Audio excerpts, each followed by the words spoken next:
எங்களுடைய booth level நிர்வாகிகளும் ஒன்றிய செயலாளர்களும் கிளை செயலாளர்களும் போய் பார்த்தோம்.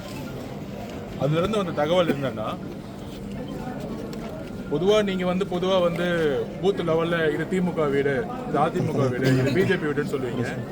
ஆனால் கள நிலவரம் திமுக வீட்டுக்குள்ளேயும் டிவிக்கே இருக்காங்க, அதிமுக வீட்டுக்குள்ளேயும் டிவிக்கே இருக்காங்க, பிஜேபி வீட்டுக்குள்ளேயும் டிவிக்கே இருக்காங்க, எல்லா கட்சி வீட்லையும் டிவி இருக்காங்க. மக்கள் எங்களோட இருக்கு.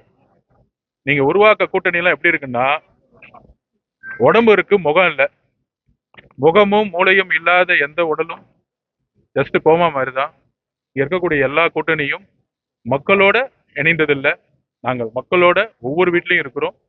தேர்தல்ல அதுக்கான பதிலை சொல்லுவோம். இப்ப நாங்க வந்து இத்தனை பர்சன்டேஜ் அத்தனை பர்சன்டேஜ், நீங்க வந்து இந்த அழுத்தத்துக்கு பயந்தீங்களா அந்த அழுத்தத்துக்கு பயந்தீங்களா, இந்த கற்பனை கதைகளுக்கு எல்லாம் பதில் சொல்றதுக்கு எனக்கு டைம் இல்லை. எல்லாத்துக்கும் தேர்தலில் நாங்கள் பதில் சொல்லுவோம். மக்களுடைய செல்வாக்கு என்னன்னு தெரியும். ஒரு 6 டிஸ்ட்ரிக்ட் போகும்போதே மக்களுடைய வெள்ளத்தை வந்து தமிழக போலீஸால வந்து ஹேண்டில் பண்ண முடியல. அந்த அளவிற்கு திருவாரூருடைய அந்த ஒரு கூட்டமே திமுக கழகத்தோட தோல்வி எங்கன்னு தெரிஞ்சிச்சு. இந்த வெற்றியை யாராலும் தடுத்து நிப்பாட்ட முடியாது.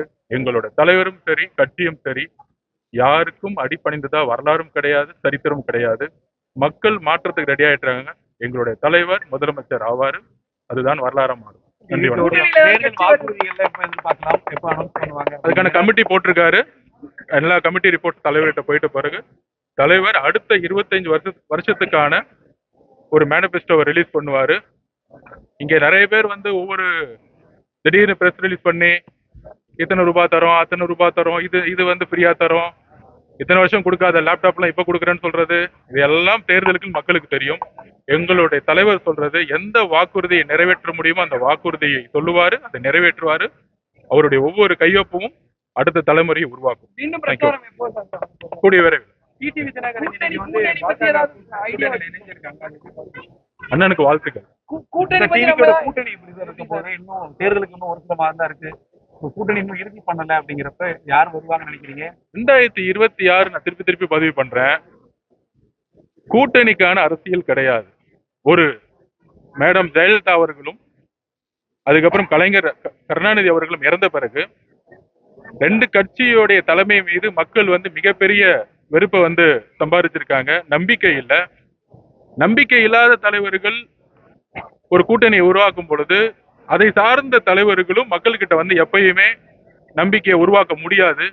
நீங்க சொல்ற கூட்டணியோடைய நம்பர், ஒரு தமிழகத்தினுடைய தேர்தல் வரலாறுங்கிறது எப்படின்னா, ஒரு தலைமையோடைய ஒரு கமாண்டிங் பவர் இருக்கணும். அது யாருக்கும் அடிபணியாத ஒரு தலைவரா இருப்பாங்க.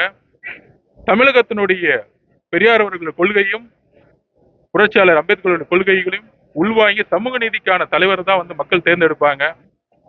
அந்த மாதிரி இன்றைக்கு ஆளுங்கட்சியா இருந்தாலும் சரி, எதிர்கட்சியா இருந்தாலும் சரி, தலைமையோடைய மக்களுடைய அந்த ஈர்ப்பை வந்து இழந்திருக்காங்க. அதனாலதான் எல்லாரும் நீங்க சொல்ற மாதிரி இந்த கூட்டணி அந்த கூட்டணி அப்படின்னு தமிழக வெற்றி கழகம் ரொம்ப அமைதியா தனக்கான பணியிலையும் தேர்தல் பிரச்சாரத்திலையும் தன்னுடைய மேனிபெஸ்டோ உருவாக்குறதுலையும் இணைப்பு விழாவிலையும் முக்கியத்துவம் பண்ணிட்டு இருக்கோம். கூடிய விரைவில் வந்து மிகப்பெரிய லெவலில் கட்சியோட மீட்டிங் இருக்கு. ஸோ எங்களுடைய தேர்தல் பணி பூத் லெவலில் இன்னைக்கு வந்து ஃபங்க்ஷன் பண்ணிட்டு இருக்கோம். கூடிய விரைவில் தலைவருடைய பிரச்சாரம் தமிழகம் முழுவதும் எப்படி ஈரோடுல நடந்துச்சோ அதே மாதிரி வரிசையா வந்து நடக்க போகுது. அதனால வந்து இந்த கூட்டணியுடைய நம்பர்ஸ், இவங்க 20% இருக்கு, அதுல இருந்து இவங்க சேர்த்தா 10% அப்படிங்கிற நம்பர்ஸ் எல்லாம் இந்த 26ல நடக்காது. மக்கள் நான் சொன்ன மாதிரி தான், திமுக வீட்டுலயும் டிவிகேவோட ஓட்டு இருக்கு. திமுகவுடைய மாவட்ட செயலாளருடைய வீட்டுல அவங்களுடைய மனைவியும் சரி, அவங்களுடைய குழந்தைங்களும் சரி டிவிகேக்கு ஓட்டு போட ரெடி ஆயிட்டாங்க. அதே மாதிரி அதிமுகவும் சரி, எல்லா கட்சிகளிலும் சரி, இன்னைக்கு டிவிகேவுடைய பெண்களுடைய ஓட்டு கிட்டத்தட்ட 70-80% மேல போயிட்டே இருக்கு. இளைஞர்களோட ஓட்டு அதிகமாயிட்டே இருக்கு. எங்களுக்கான ஒரு ஒரு மிகப்பெரிய வெற்றியை தமிழக மக்களே உருவாக்குவாங்க. மித்ததெல்லாம் தலைவர் வந்து அனௌன்ஸ் பண்ணுவாங்க. தேர்தல் வாக்குறுதியில இலவசங்களை எதிர்பார்க்கலாமா? எடப்பாடி பழனிசாமி மாதம் 2000 சொல்லி அறிவிச்சிருக்காரு. தமிழக வெற்றி கழகமும் அதை மாதிரி அதெல்லாம் தலைவர் எல்லாத்தையும் அனௌன்ஸ் பண்ணுவாரு. யார் அனௌன்ஸ் பண்றாங்கன்னு முக்கியம் இல்ல, யாரு வந்து செய்வாங்கன்னு முக்கியம். ஆட்சியில் ஆல்ரெடி இருந்தவங்க எதுவும் செய்யலன்னு எல்லாத்துக்கும் தெரியும். இருந்தவங்களும் சரி, இப்ப இருக்கவங்களும் சரி, இனிமேட்டு நம்ம சொல்றத எங்களுடைய தலைவர் சொல்றது செய்வாருங்கிற நம்பிக்கை மக்களுக்கு இருக்கு. அது கண்டிப்பா உறுதியா செய்வார். விசாரணை முழுவதுமா நிறைவடைஞ்சிருச்சா இல்ல மறுபடியும் போறதுக்கான வாய்ப்பு இல்ல நாங்க அதுக்காக ஃபைட் பண்ணிட்டே இருக்கோம். அதுல யாரு வந்து குற்றவாளிங்கிறது எங்களுக்கு தெரியும்.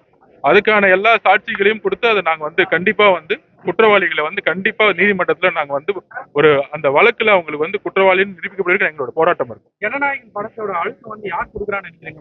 பாஜக அரசு அதாவது ஒன்னே ஒண்ணு பதிவு பண்ணிக்கிறேன், சீக்கிரமா சில பேர் எக்ஸ்போஸ் ஆயிடுவாங்க. திமுக வந்து பாஜகவோட மிகப்பெரிய எதிரின்னு சொல்லுவாங்க. ஆனா திமுகவுடைய துணை முதலமைச்சர் கூடிய உதயநிதி அவர்களுடைய கம்பெனி, அதாவது தன்னுடைய மகன் சின்ன பையன் தான் இன்பநிதி, அது தெரியும். ஆனா அவருடைய படம் வந்து கரெக்டா பொங்கல் அன்னைக்கு ரிலீஸ் ஆகும். அது நடிச்சவங்க எல்லாம் பொங்கல் விழா போய் டெல்லியில கொண்டாடுவாங்க. ஆனா எங்க தலைவரோட படம் மட்டும் ரிலீஸ் ஆகாது. அப்ப அதுக்கு பின்னாடி யாரு இருக்கான்னு நீங்களே பாத்துக்கோங்க.